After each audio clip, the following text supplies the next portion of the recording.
we'll do the live thing first. Like,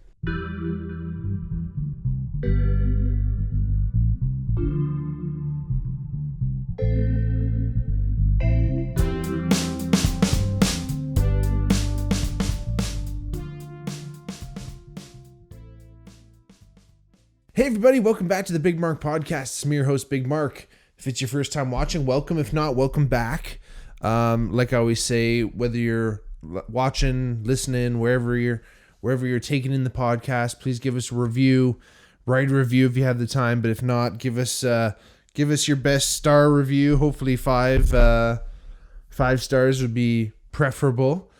And if you do like the podcast, most importantly, please spread the word. Tell your friends, tell a friend, at least one, and we can double the podcast overnight. Again, thank you so much for taking the time. If you ever wanted to reach out and let us know anything, hit us up on our DMs at the Bigmark Pod or at the Bigmark Podcast on Instagram or Twitter. You can also support the podcast at our Patreon, patreon.com/thebigmarkpod. And yeah, like I said, if you're watching on YouTube, make sure you like and subscribe to the channel and keeps growing the community. That's what we're all about. And today's topic, example, episode theme, because I guess it's a specific idea, but there's something more to it. There's not something. We're talking about coffee. And when we're talking about it, there's layers to it. There's different things. There's the societal impact of it. There's what actually is the coffee, the science behind it, all these different things that surround it, right? It's almost like, if you guys have been following along a few episodes ago, I did an episode on beer. And again, like I said, it's this large overarching kind of concept, an idea, while simultaneously being a very specific singular thing. And coffee is always an interesting thing in my life, because I grew up not drinking coffee. Like, I mean, I guess when do people normally start drinking coffee? Like, I know some people start like crazy early, because like they'll start drinking at like 13 or some. I don't know. I guess it depends on when your family like allows you to start or wherever. But I didn't like. I was kind of against it, because it was one of those things where,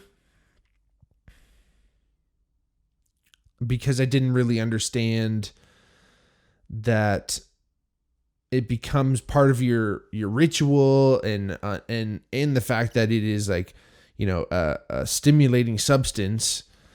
I never really understood like the want and need for it. I saw people getting into car accidents trying to drive into Tim Hortons. I remember being, late for sports events and things, and my mom having to stop and grab a coffee, and I just never really understood it. And I was kind of against it. My dad didn't drink coffee or tea for that matter.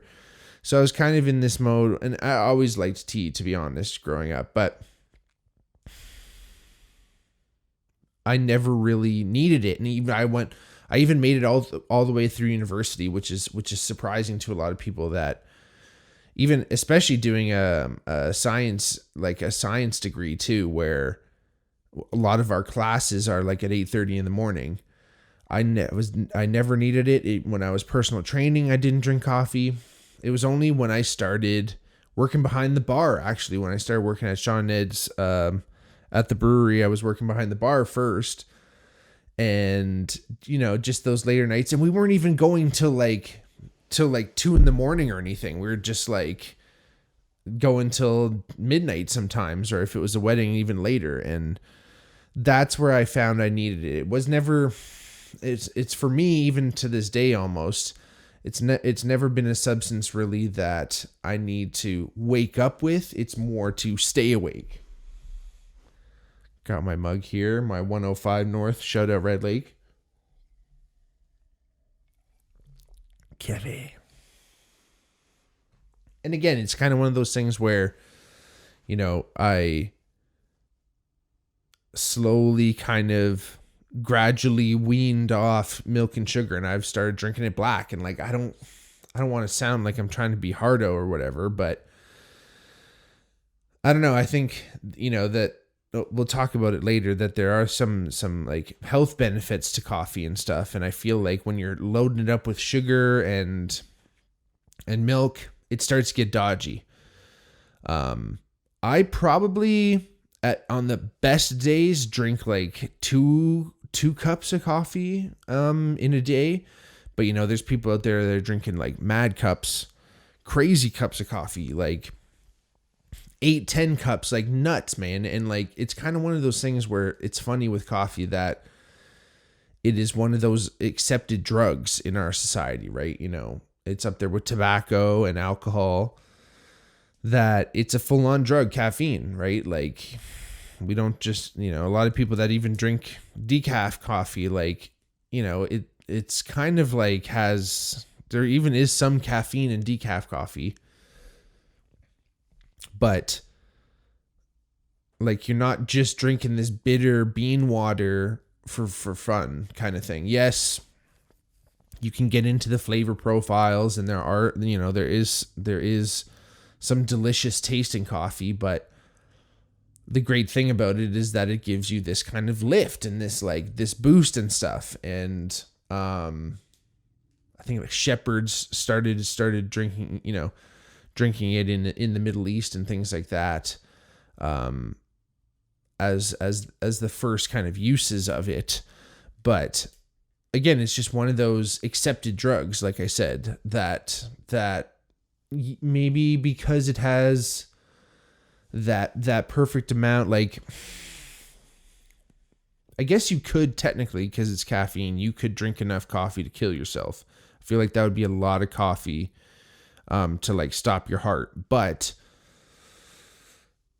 it's one of those drugs where it's like, if you're taking it in moderately, it's actually enhancing your day-to-day life, right? Like, you're staying up, you're getting up quicker, you're feeling more alert, you're feeling more on the ball. There's reasons why, there's people like working at NORAD and shit, like watching fucking radar systems and stuff, just yanking coffee, because like, that's what keeps you going. Obviously there's a tolerance involved there, so that's probably why you have to like keep getting stronger and stronger. And it's always funny, like with like older folks, when they make a pot of coffee, they put like 50 fucking scoops into the thing, because they just like slowly had to like turn up the volume so that they can actually feel the effects of the caffeine. But that's, again, it's the same thing. It's tobacco. People slowly start ramping up their tobacco use, alcohol use, tolerance, right? This tolerance builds. But again, I think it just surrounds the fact that as long as you're not over imbibing, even just a light a light amount of use, like you're not really using it heavy, you're still getting like a nice effect. And people aren't, it's really cheap, you can get a hold of it everywhere seemingly, and that I guess tends to lead to why it's so accepted. But again, maybe there is something more to the caffeine, and understanding that there are levels. And I've tried to get more specific about caffeine. I've tried caffeine pills, straight up caffeine pills. Like, I've had like pre-workout supplements that are so fucking full of caffeine that they get you fucking ripped. So like, again, there is something to that as a drug, and it works really well in the body, and it's very, very, very fucking stimulating. I was kind of looking into more like, I mentioned the shepherds kind of starting to use coffee, but as far as we know, it started in 1000 AD. Arab traders started to domesticate coffee, so that's when coffee started to kind of domesticate. Was 1000 AD.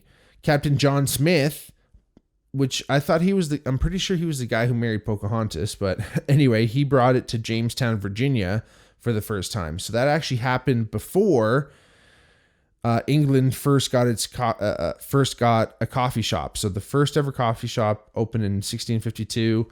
1645, you had the first Italian coffee shop. So even before England, and later in the 1600s, you had, I think, where was in France or something like that.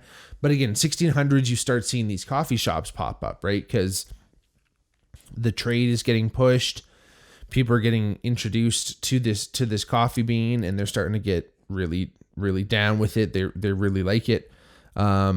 In 1773, after the Boston Tea Party in the United States, drinking coffee actually became a patriotic act. So instead of drinking tea, a lot of early Americans, when they were, fighting the Revolutionary War, drank coffee instead, because tea was a British thing, and also all the taxes involved with that. Basically, at the beginning of the 20th century, in Germany, afternoon coffee started becoming a daily ritual. And I think that's a really big point that I want to stop on, in the fact that, coffee is a ritual. Preparing it, from grinding it to brewing it to pouring, whatever method you're using, the actual brewing of the coffee is a ritual. And then the sitting down and actually enjoying and taking in of the coffee is also a ritual. Of course, in our society, we've split those up into a barista and then just buying your coffee. But you can also, make your own coffee. And that whole ritual is I think really important. And I've talked about it before on the show, where I think we've gotten far away from tradition as a society as things have gone on. And it's not only on purpose, but I think we've started to forget certain things. And I think something like the way we interact with a lot of drugs and a lot of substances and foods and different things that we ingest are based on, when we were first introducing ourselves to these substances, there was more ritual involved. I mean, there's always been some type of ritual kind of surrounding food and in taking food. With Christianity, there's great, you say grace and things like that. And there's also a lot of, again, traditional rituals that surround food and the intaking of food and things like that. And I think that we've lost a lot of that. I mean, obviously, just based on pure convenience and things like that, and we've gotten away from a lot of the religious ideals of things. But again, just you just making a cup of coffee or something like that, we've gotten away from that, and it's become when I was in Europe a couple times actually. Last year, I was very grateful to be able to do some traveling. And when I was in Portugal, I really noticed that, there wasn't a lot of hey, I'm going to grab a coffee to go. It wasn't here in North America, you go into a coffee shop, they're putting the coffee in a fucking to-go cup. Not a lot of places even have mugs or espresso cups or anything like that. So, but in Europe, or at least in Portugal, where, it's closer, let's just say that whole area is kind of closer to the Middle East in the sense that, coffee kind of made its way through there. If the first coffee shop opened in Italy, that whole idea, and they take their coffee very seriously in that kind of part of the world.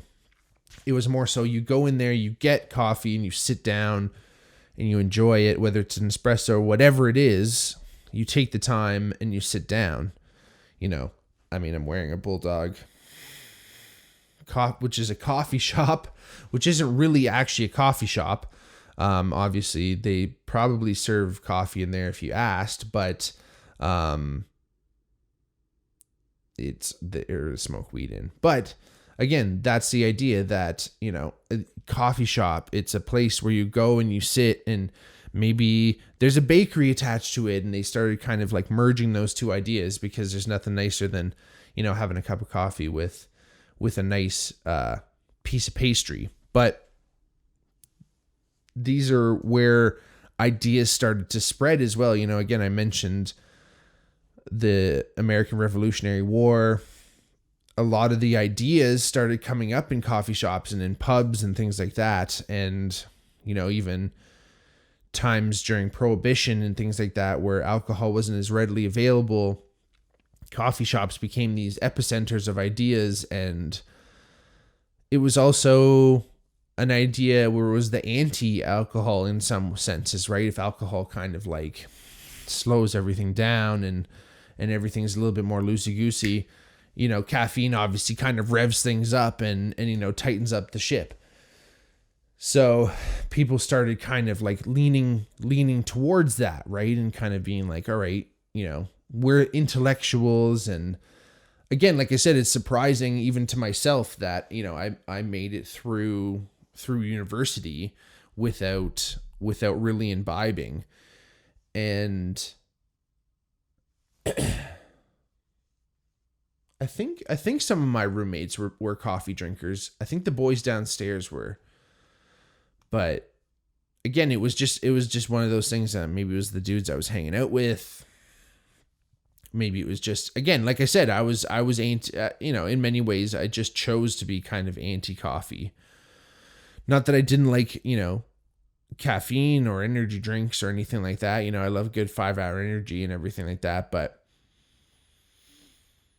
again, the cool thing again about coffee is you can really take your time, and as much as it is great to go to certain coffee shops and have a professional make them, and sometimes they can make a tremendous cup of coffee. Coffee is very particular to each person, right? Everyone takes their coffee in a different way. Double, milk and sugar, just milk, just sugar. The American Gods, the Neil Gaiman book, really good book. There's a scene where they meet. So American Gods, not to go too tangential here, but American Gods is kind of like all about like traditional deities from cultures all around the world. And there was these like Russian representatives of the Russian kind of deities, or whatever the kind of mythological Eastern European kind of vibe, and they would drink their coffee black but with like 10 teaspoons of sugar. It was black as night and sweet as sin, and that always stuck with me, and I've tried it, and it's a little rough. I'll do it for an espresso. I'll hit a black espresso with a bunch of shugs. But again, just because it was in a pop culture scenario, a book, movie, or television, doesn't necessarily mean it's always good. Conversely, to remain tangential, from the movie Deadpool, the pineapple with black olive pizza, sweet and salty, very nice. So every once in a while, and if you ask my sister, the fucking maple syrup on the spaghetti from Elf, top notch. Not my steez, but what can you do, right? So sometimes you got to try this shit out, people. But again, like I said, every time a person's cup of coffee is their cup of coffee. And that's where making it yourself comes in. And you can obviously, there's automatic drips. There's like percolators, which are sweet. And when I was ice fishing, shout out B-Rye, when I was ice fishing, they had a percolator in the cabin. We were trying to figure out what we're going to do for coffee. And as soon as I saw that thing, I was like, hell yeah, that thing is bomb. We can get a nice cup of joe going with that thing. But I also brought the pour over method too, which is a really big in my research and what I kind of know about drinking coffee and making coffee at home, the pour over technique is it's a part of basically like the the best way you can make coffee at home, it seems.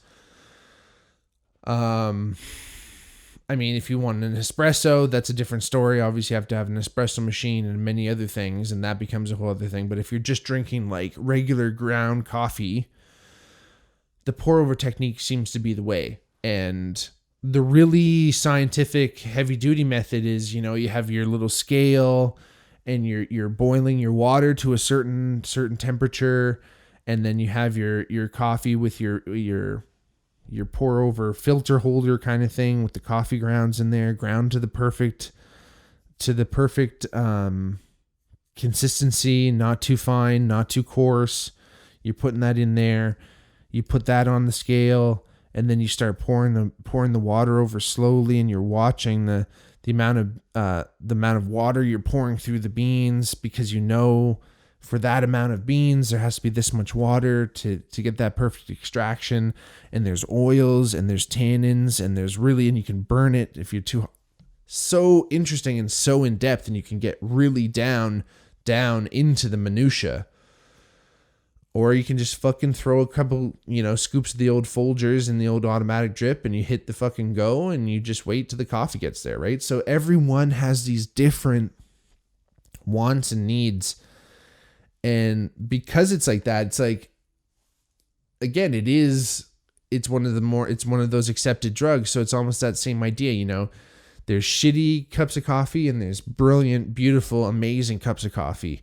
There's garbage tobacco, shitty, cheap shit that's whatever. And then you can buy like I guess a really good cigarette, or I guess you could go even to like cigars and go that way. Alcohol, same thing. Even the cannabis industry, you know, there's cheap, just get you baked kind of shit. And then there's stuff that's craft weed, right? You know, like I said, there's parallels across the board, but it just kind of comes down to obviously your own preference, right? And, you know, obviously there's companies that take advantage of that, right? You know, you have your little beautiful coffee shops, and that's one thing. As much as I love Hamilton, a great place. Our coffee shops are really spread out. You know, there's not like a million coffee shops, or there's not like a bunch of the same ones. You know, I know there's Relay in Hamilton and Detour and Arc and Anchor, and you know, there's all these different places, but they seem so spread out. They're not all downtown. St. James, bunch of different cool places that are like partial restaurants too. So keep opening those coffee shops. Everyone loves coffee, but then obviously you have your Starbucks, which are everywhere. Apparently they're opening up 2 stores a day, like just constantly. So they're probably closing 1 a day. But they're everywhere. You know, I'm talking about Starbucks across the street from Starbucks, and it's like, what is the deal? And the coffee is fucking expensive, and it's not even really the best. Very interesting thing with Starbucks, what they got going there. Again, taking advantage of the endless customization. You know, I got Dunkin' Donuts on here, which is obviously an American company. But in my research, it sounds like they made 25,000 different ways to order a Dunkin' coffee with all the different things. So who knows what Starbucks is? You can customize that shit. You can have on your little sticker little thing that they put on the side of your cup after you order. You can have that thing wrap around 4 times. They don't give a fuck. You know, whipped, no whip, with ice, with no ice, with caffeinated but decaffeinated. Like, you can just go to town and have you can be the only person in the world that has that cup of coffee for the day. Or you can go to Timmy's and just order a fucking double, and whatever they're doing behind the counter, that's what you're getting. And here's another thing. When you order, let me know. Hit me up in the comments. You know, get at me in the DMs. When you order regular coffee, what are you getting? When you say regular, it's 1 cream, 1 sugar, right? So when you say regular with milk, it's 1 milk, 1 sugar, right? I've had this conversation with a few people, and I don't think everyone knows. I think it's a younger generational thing. But I heard Joey Diaz talk about this once. It's an East Coast thing, man. Like, just anywhere you can just say, give me a coffee regular with milk. You're going to get a regular coffee. You're going to get coffee with milk and sugar. Anyway, I digress. Brazil is actually one of the largest coffee producers in the world. So it's funny, like I said, I mentioned Portugal. You know, they fucking give a fuck about their coffee, and it's such a commodity. It's such a tradable thing. The most expensive coffee in the world is $600 a pound. And it's actually coffee that has been eaten by the Asian palm civet, which is like a little tiny kind of cat thing.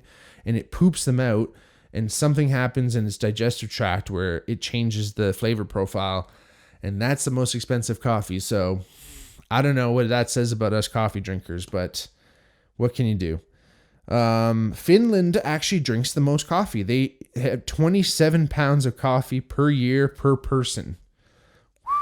That's pretty fucking, that's a good amount of coffee. Coffee drinkers actually tend to live longer than non-coffee drinkers. Moderate intake, which is 3 to 4 cups a day, which, yeah, I guess that's moderate. It's not like light, but still 3 to 4 cups. So if you're drinking 4 cups of coffee, you're in the moderate range. Anyway, it apparently leads to longer lifespan, lower cardiovascular disease, lower chance of type 2 diabetes, and lower chance of Parkinson's, which is really interesting and probably, again, leads back to the idea that there's caffeine in it too. And again, I think I touched on it earlier, but this idea that we just accept this as one of those drugs, and then there's other drugs that we choose to vilify and denounce and deem unworthy of our daily use, I think it's short-sighted, because I guess a lot of people stand to make a lot of money. Like, obviously, like I said, there's all these coffee fucking places everywhere. It's a big part of the economy. You know, apparently America runs on Dunkin'. That's what I've heard. I saw this in my research. But again, this is one of those things that we need to really look at how, as a society, we do look at drugs. And in no way is my stance, because I've said this a lot of times on this podcast or something like this before. I don't want to say that, we should just let every drug be out there and everyone should be drinking and smoking and getting high constantly, because that's not right. The big reason why I try to push for larger acceptance of a lot of these substances is the fact that it allows us to do more research on these substances. It allows us to look into them further, understand them more, and understand their safety and their benefits and their dangers even more. And if we're able to actually look into these different things and not have to skirt the law or not have to deal with analogs and all these different things because the substance is deemed illegal, we can continue to move forward and potentially discover new ways of healing people and giving people an entire new outlook. And we could have been finding cures for diseases, or at least significantly reducing a lot of people's pain if we were able to ignore this whole war on drugs and move forward in a way that allows us to really do some good in the world. And there's no such thing as a complete Band-Aid or as a complete cure. I think that it should be part of a holistic approach. But again, holistic truly means as a whole, everything needs to be considered. And that's Western medicine, that's Eastern medicine, that's everything in between. And I think if we can come to a place where we do look at those, we do come in with that approach that's really accepting and really inclusive to all these different perspectives and avenues, that we can really come to a place that people are a lot happier, a lot better interpersonal and societal interactions. Everything would just be better. But it all starts with a cup of coffee. Anyway, thank you all so much for listening to that one. Again, reach out to the podcast anytime if anyone wants to go for a cup of Joe or come on and join us in the hot seat over here and we can share a cuppa. Put on a fresh pat. But again, thank you all so much for listening. I really appreciate it. Please give us a review whenever you get a chance. If you do want to reach out for that cup of Joe, hit us up on our Twitter or Instagram at the Bigmark Pod or at the Bigmark Podcast. You can support the podcast on our Patreon, patreon.com/thebigmarkpod. And yeah, spread the word, please. If you're watching on YouTube, like and subscribe to our channel and tell a friend. And we can all share a big cup of coffee at the end of the day. Anyway, thanks everybody. We'll talk to you soon. Peace.